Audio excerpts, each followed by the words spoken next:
Hi there. So we'll be discussing a new chapter in equity today, that is market efficiency. The chapter is very much practical in that you'll be able to relate a lot of things that we talk about in this chapter in your day-to-day observation that you are looking at. Say for example, आप Indian markets को trace कर रहे हो, आप American markets को trace कर रहे हो.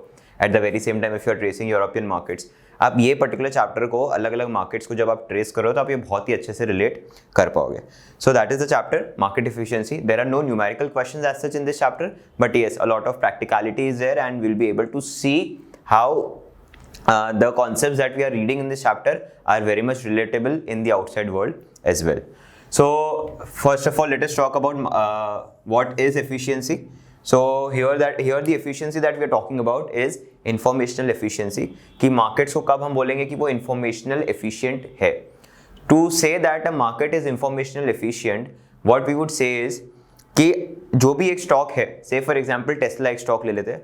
Tesla का जो stock price है उस प्राइस में क्या सभी रेलेवेंट इंफॉर्मेशन रिफ्लेक्ट हो रही है? अगर कोई बहुत बड़ी पॉजिटिव न्यूज़ है जो प्राइस में रिफ्लेक्ट ही नहीं हो रही है, तो हम नहीं बोलेंगे कि मार्केट एफिशिएंट है. क्या कोई बहुत बड़ी नेगेटिव न्यूज़ है जो ये प्राइस में रिफ्लेक्ट नहीं हो रही है, तो we would again not be able to say that the markets are efficient. To say that the markets are efficient, it is necessary that all the important information about that stock or about that company gets reflected in the share price of the company. तो हमारे पास जो भी stock है या index, यहाँ पे आप index के पॉइंट ऑफ व्यू से भी देख सकते हो कि हमारा पूरा एक इक्विटी का इंडेक्स है. अगर उस इक्विटी के इंडेक्स में सारे ही रेलेवेंट इंफॉर्मेशन जो भी पूरे इक्विटी मार्केट्स को पर्टेनिंग है वो रिफ्लेक्ट हो पा रहे हैं, तभी हम बोल पाएंगे कि मार्केट्स एफिशिएंट है. Otherwise we would not be able to say that the markets are efficient. So very much important here to say that whether अगर हमको कंक्लूड करना है कि मार्केट्स efficient है या नहीं है, the information that we have pertaining to the stock or to the entire index must get reflected in that index or that stock.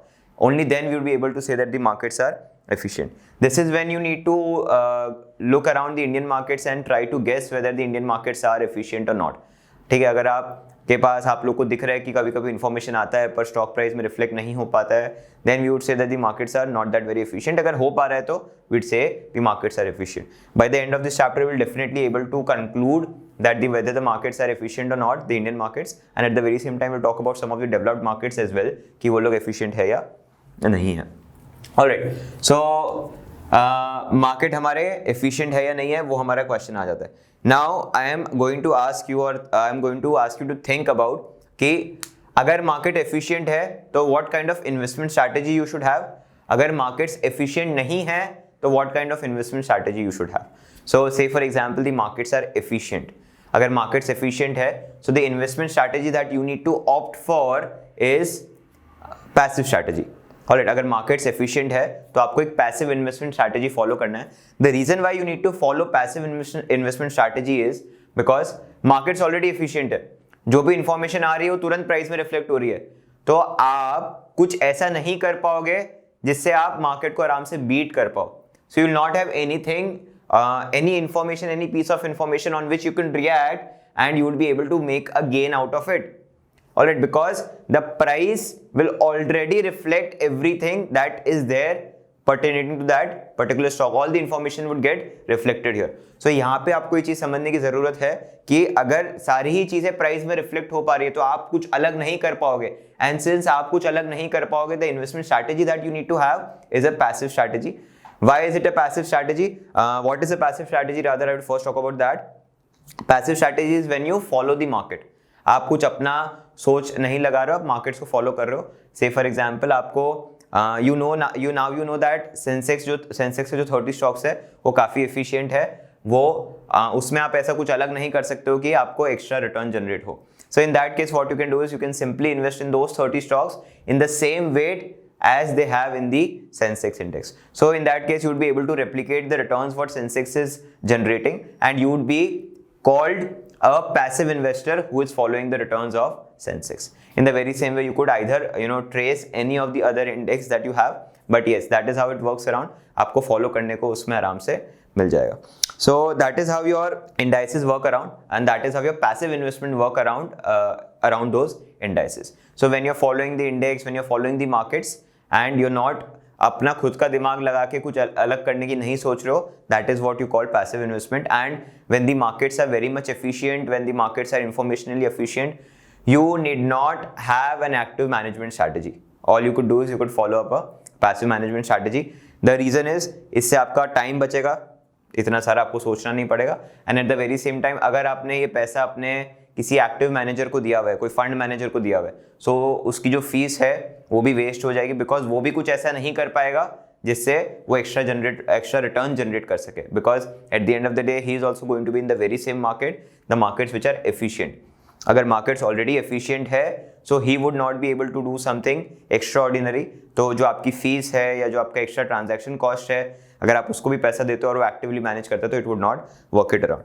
So when the markets are efficient, follow passive strategy, invest in indices or the market per se. Do not put your brains, do not research about different stocks, because all the things that you are researching have already been getting reflected in the prices already. Alright, so that is why you did not follow up that. And given that the markets are not efficient, say for example market inefficient hai, in that case you could follow a active strategy. In that case you can follow an active strategy whereby you can put in your brains, you can research, you can look out for information which are not getting reflected in the share prices, and you can make use of that information to make extra gains. So that is how you can follow up active investment. Alright, so that is how passive investment and active investment work around. The important point of difference is whether the markets are efficient or not. If efficient, go for passive. If not efficient, go for active. Alright, so here we are able to answer the second question as well. What investment you should opt for if the markets are efficient? The answer is passive. And given if the markets are inefficient, we'll go for active investment. Alright, एक और बात मैं आपको बता दूं, market efficient है इसका मतलब ये नहीं है कि आप जीरो रिटर्न जनरेट करोगे. मार्केट एफिशिएंट है इसका मतलब ये है कि आप मार्केट के जितना रिटर्न जनरेट करते जाओगे. से फॉर एग्जांपल सेंसेक्स एक साल में 12% बढ़ रहा है, तो आप भी पैसिव इन्वेस्टमेंट फॉलो करके 12% जनरेट कर पाओगे. जो एक्स्ट्रा रिटर्न की मैं बात करता हूँ, ये मैं ओवर एंड अबव दिस 12% की बात करता हूँ, जो कि एफिशिएंट मार्केट में पॉसिबल नहीं है. इन एफिशिएंट मार्केट में एक्टिव इन्वेस्टमेंट के थ्रू आप ओवर एंड अबव 12% जनरेट कर पाओगे, and that is how you are able to generate that extra return. Alright, so that is one thing. The next question that we need to answer in this chapter is what is intrinsic value? Very simple, दो values की बात करूंगा मैं यहाँ पे. एक intrinsic value हो गई और एक मार्केट वैल्यू हो गई. मार्केट वैल्यू वो हो गई जो आपको मार्केट में कोई भी स्टॉक की या कोई भी इंडेक्स की दिखती है, that is a market value. अभी for example at this moment in time Sensex का वैल्यू 50,000 है, so that is the market value of Sensex. Intrinsic value is the value जो होनी चाहिए. तो say for example Hero MotoCorp is trading at 3,000 rupees, पर उसकी value होनी चाहिए 3,500. सो ये जो होनी चाहिए वाली जो वैल्यू होती है उसको अपने इंट्रिंसिक वैल्यू बोलते हैं. And you can calculate, you can estimate this intrinsic value using multiple valuation methods. We talk about this, we talk a lot about this in our financial modeling and business valuation course that we have separately. But yes, market value is the current price that we have, and intrinsic value is what the value should be. If the intrinsic value is greater than the market value, we say that the stock is undervalued. क्योंकि intrinsic value जो value होनी चाहिए वो ज्यादा है, जो अभी है वो कम है, तो stock undervalued है. अगर इंट्रिंसिक वैल्यू कम है मार्केट वैल्यू से, so we call the stock to be overvalued, कि अभी जो प्राइस है वो ज्यादा है पर कम होनी चाहिए. So in that case we call it to be overvalued. So that is intrinsic value. Alright, next up we need to understand is what are the factors which affect my market efficiency. तो पहला factor जो मेरे market efficiency को affect करता है is number of participants. The more number of participants I have, the better it is for me, the better it is for the market and the more efficient the markets get. Because देखो ज्यादा participants होंगे तो जो भी information आएगी ये सारे participants क्या करेंगे, उस इंफॉर्मेशन को शेयर प्राइसेस में रिफ्लेक्ट करवा देंगे. ऑलराइट, बिकॉज बाय सेल करके तुरंत वो लोग रिफ्लेक्ट करवा देंगे. सो जितने पार्टिसिपेंट्स ज्यादा है दोनों बाय साइड सेल साइड पे, ऑलराइट, ऑटोमेटिकली उतना ही रिफ्लेक्शन शेयर प्राइसेस में इंफॉर्मेशन का हमको दिखने लग जाएगा. So number of participants is always a good thing for the market. Alright, US में ज्यादा पार्टिसिपेंट्स है तो कहा जाता है कि यूएस मार्केट ज्यादा एफिशिएंट है. इंडियन मार्केट्स में इतने पार्टिसिपेंट्स नहीं है compare to the developed world markets. So henceforth we say that the markets are a little bit less efficient. But yes, participants, number of participants play a very important role to see whether the markets are efficient or not. Then the second point is availability of information. ये जो information की हम बात कर रहे हैं कि ये इन्फॉर्मेशन होगी वो प्राइस में रिफ्लेक्ट होगी, इन्फॉर्मेशन है वो रिफ्लेक्ट हो रही है. अगर ये इन्फॉर्मेशन ही अच्छे से अवेलेबल नहीं है तो प्राइस में रिफ्लेक्ट कैसे होगा? सो इन दैट केस प्राइस जो है वो सारी इन्फॉर्मेशन को रिफ्लेक्ट नहीं कर पाएगा बिकॉज इन्फॉर्मेशन अवेलेबल ही नहीं है ढंग से. Alright, in that case also the markets might turn out to be inefficient given that the information is not available. So availability of information is very important for making sure that your markets are efficient. Alright, so availability of information, higher availability, more efficiency, higher number of participants, more efficiency. Next point we have is impediments to trading. In impediments to trading, what we are going to talk about is कि से for example कोई भी चीज़ जो trading करने से रोक रहा है आपको, ठीक है, कोई भी ऐसे रूल्स एंड रेगुलेशंस है जो ट्रेडिंग करने से आपको रोक रहे हैं. से इंडियन मार्केट्स में से for example mutual funds are not allowed to short stocks at the very same time you are not allowed to short stocks for more than 1 day. Already intraday के अलावा आप शॉर्ट नहीं कर सकते. सो होता क्या है वहाँ पे, ये एक तरह का हिंड्रेंस आपने कॉज कर दिया ट्रेडिंग में, क्योंकि जो चीज़ महंगी है, जो चीज़ कम वैल्यू पे होनी चाहिए पर महंगी है, उसको नीचे लाना है तो हम लोग उसको बाय नहीं कर रहे, ठीक है, ये तो समझ में आता है, बट हम उसको शॉर्ट सेल कर सके, ऐसा अगर पॉसिबल होगा तभी वो चीज़ें नीचे आएगी. तो ये एक तरह का इम्पिडिमेंट हो गया जहाँ पे आप ट्रेडिंग को रोक रहे हो, कोई हिंड्रेंस क्रिएट कर रहे हो और एक फ्री वे में ट्रेड नहीं हो रहा है. या फिर से फॉर एग्जाम्पल ट्रेडिंग कॉस्ट बहुत ज़्यादा है, कोई चीज़ 10 रुपये की है, उसका वैल्यू 12 रुपये होना चाहिए, पर आप 10 पे खरीद रहे हो तो आपका ट्रेडिंग कॉस्ट 3 रुपया लग रहा है, तो आप उसको नहीं खरीदोगे क्योंकि 2 रुपये का गेन होगा आपको, बट 3 रुपये का सामने जो है वो खर्चा हो जाएगा. So that is impediment to trading. Say for example at the very same time arbitrage opportunity available नहीं है, आप एक मार्केट में खरीद के दूसरे मार्केट में बेच पाओ, वो अपॉर्चुनिटी ही नहीं अवेलेबल है आपके पास. So in that case again it is an impediment to trading और an hindrance to trading which generally causes your markets to be inefficient. So less impediments to trading will lead your market to be more efficient. And lastly we have transaction and information cost. अगर हमको transaction cost ज़्यादा लग रहा है या फिर information obtain करने का कॉस्ट ज़्यादा लग रहा है, so the markets might turn out to be inefficient. So more higher information generation cost or higher trading cost will definitely lead our markets to be a little less efficient. Alright, so that is how it works around. Alright, ये हमारे factors है जो market efficiency को determine करते हैं, and we need to read this multiple times before we attempt our examination. So not very difficult, एक दो तीन बार आप रीड करोगे तो आपको उसमें बहुत अच्छे से याद रह जाएगा. Then we have types of market efficiency. Alright, types of market efficiency 3 तरह के मेजर टाइप्स होते हैं. वर्ल्ड वाइड आप जो भी मार्केट देख रहे हो वो 3 तरह में से बटते हैं. One is weak form efficiency, second is semi-strong form efficiency, and the third one is strong form efficiency.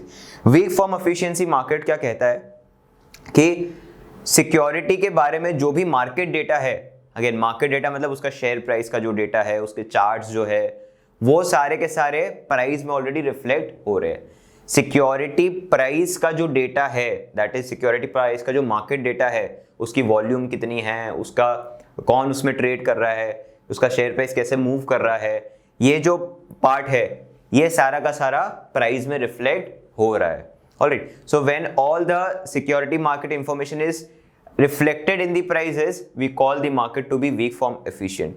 ठीक है, तो यहाँ पे आपका टेक्निकल एनालिसिस काम नहीं आएगा बिकॉज वॉल्यूम का जो इन्फॉर्मेशन है वो प्राइस में रिफ्लेक्ट हो रहा है, प्राइस के बारे में और कुछ जो इन्फॉर्मेशन है वो इसमें रिफ्लेक्ट हो रहा है. सो टेक्निकल एनालिसिस या फिर टेक्निकल ट्रेडिंग जो कि चार्ट्स को देख के, पैटर्न्स को देख के करते हैं, वो यहाँ पे आप यूज नहीं कर पाओगे. Alright, so that is one thing you need to understand is that technical analysis or technical trading is not applicable in weak form efficiency. It only reflects available security market data. But there is one good thing, कोई भी fundamental news है, fundamental factors है, वो अभी तक price में reflect नहीं हो रहे. सिर्फ और सिर्फ प्राइस का डेटा रिफ्लेक्ट हो रहा है, बट फंडामेंटल फैक्टर्स या फंडामेंटल न्यूज जो है वो प्राइस में रिफ्लेक्ट नहीं हो रहे. तो अगर आप फंडामेंटल एनालिसिस करते हो तो आप वीक फॉर्म एफिशिएंसी मार्केट में पैसा कमा पाओगे. फंडामेंटल एनालिसिस होता कैसे है, जो भी पब्लिक डोमेन में कंपनी के रिलेटेड इंफॉर्मेशन है वो आप यहाँ पे यूज कर रहे हो. मैं वॉल्यूम्स की या फिर प्राइसेस की बात नहीं कर रहा हूँ, वो तो ऑलरेडी रिफ्लेक्ट हो रहा है, बट कंपनी के प्रोजेक्ट्स की, कंपनी के प्लान्स की, कंपनी के नए इन्वेस्टमेंट्स की, कंपनी कैसे अपना काम कर रहे हैं, कंपनी की कॉस्ट कटिंग स्ट्रैटेजी, कंपनी की ये स्ट्रैटेजी, वो strategy, all those things we can talk about, and then with those things we can make extra money or extra returns in weak form efficient market. Alright, so that is one thing. In weak form efficient market, technical analysis will not get you any money. Fundamental analysis might get you money. Fundamental analysis is based on the information, the public information that we have about the company, but it is not pertaining to the charts or the numbers that you're looking at, but more specifically to the fundamental factors of the company. Then we have semi strong form efficiency. Semi strong form efficiency में weak form के तो सारे features है, add करोगे उसमें कि अब जो पब्लिक इंफॉर्मेशन है, अब जो फंडामेंटली पब्लिक इंफॉर्मेशन है वो भी शेयर प्राइसेस में रिफ्लेक्ट हो रही है. तो volumes chart, volume chart, price का डेटा, वो सब तो रिफ्लेक्ट हो ही रहा है. Eight the very same time जो भी फंडामेंटल फैक्टर्स है कंपनी के, प्रोजेक्ट के प्लान्स है, कॉस्ट कटिंग स्ट्रैटेजी है, वो सब भी अब रिफ्लेक्ट हो रहा है, जो भी सारा इंफॉर्मेशन पब्लिक डोमेन में है. ऑलराइट, सो यहाँ पे ना ही अब टेक्निकल एनालिसिस चल पाएगा और ना ही यहाँ पे आप फंडामेंटल एनालिसिस चल पाएगा. क्या चल पाएगा यहाँ पे? अगर आपके पास कोई इनसाइडर इंफॉर्मेशन है जो पब्लिक डोमेन में नहीं आ पाई है, अगर आप वो यूज करके यहाँ पे ट्रेडिंग कर रहे हो, तो you might be able to generate a greater return in semi-strong form efficiency. So in semi-strong form efficiency, you cannot work around with technical analysis, you cannot work around with fundamental analysis using public information. But in case if you have any insider or private information, you might be able to generate that kind of returns. Alright, generally we consider that the US markets are semi-strong form efficient कि insider trading के अलावा वहाँ पे insider trading करोगे तो may be आप return generate कर पाओगे, बट पब्लिक इन्फॉर्मेशन में जो भी पब्लिक डोमेन में जो भी न्यूज़ है वो सारी की सारी प्राइसेस में रिफ्लेक्ट हो रही है. Lastly we have strong form efficiency. Strong form efficiency is very interesting. यहाँ पे हमारा सारी चीज़ें कवर हो जाती है. वॉल्यूम्स, चार्ट्स, प्राइजेस, इन सबका डेटा भी प्राइस में रिफ्लेक्ट हो रहा है. फंडामेंटल फैक्टर्स जो पब्लिक डोमेन में है, जो भी news fundamental news public domain में है, वो भी सारी की सारी प्राइस में रिफ्लेक्ट हो रही है. एंड लास्टली जो इनसाइडर इंफॉर्मेशन है वो भी प्राइस में रिफ्लेक्ट हो रहा है. तो किसी के पास प्रिविलेज नहीं है कि उसके पास जो इंफॉर्मेशन है वो किसी और के पास नहीं है. That is not the case. वो इंफॉर्मेशन सभी के पास है. So that is how it is getting reflected in the prices, and therefore in strong form efficiency you will not be able to beat the market with anything. Alright, ना ही technical chart से, ना ही fundamental factors से, और ना ही insider trading से. सो यहाँ पे आप तीनों से ही नहीं कर पाओगे. थोड़ा सा ये हाइपोथेटिकल फॉर्म ऑफ एफिशिएंसी हो गया, बिकॉज जनरली ऐसा कोई भी मार्केट अलाउ नहीं करता है कि उसके पास सारी की सारी ही प्राइवेट इंफॉर्मेशन आ जाए. प्राइवेट इंफॉर्मेशन रादर इलीगल है उस पर ट्रेड करना. So no markets allow that कि वहाँ पे प्राइवेट इंफॉर्मेशन है, प्राइवेट इंफॉर्मेशन आ जाए, इनसाइडर इंफॉर्मेशन आ जाए, लोग उस पर ट्रेड करें.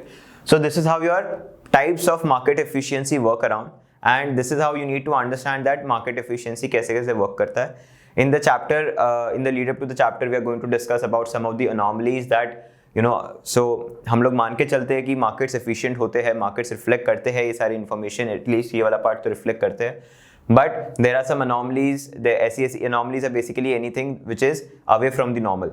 तो ऐसी कोई चीज़ें हो रही है away from the normal जो मार्केट में हम रेगुलरली देखते हैं. तो anomalies के बारे में बात करेंगे, कुछ behavioral biases के बारे में बात करेंगे, which you and me as an investor, because of the emotional quotient we have.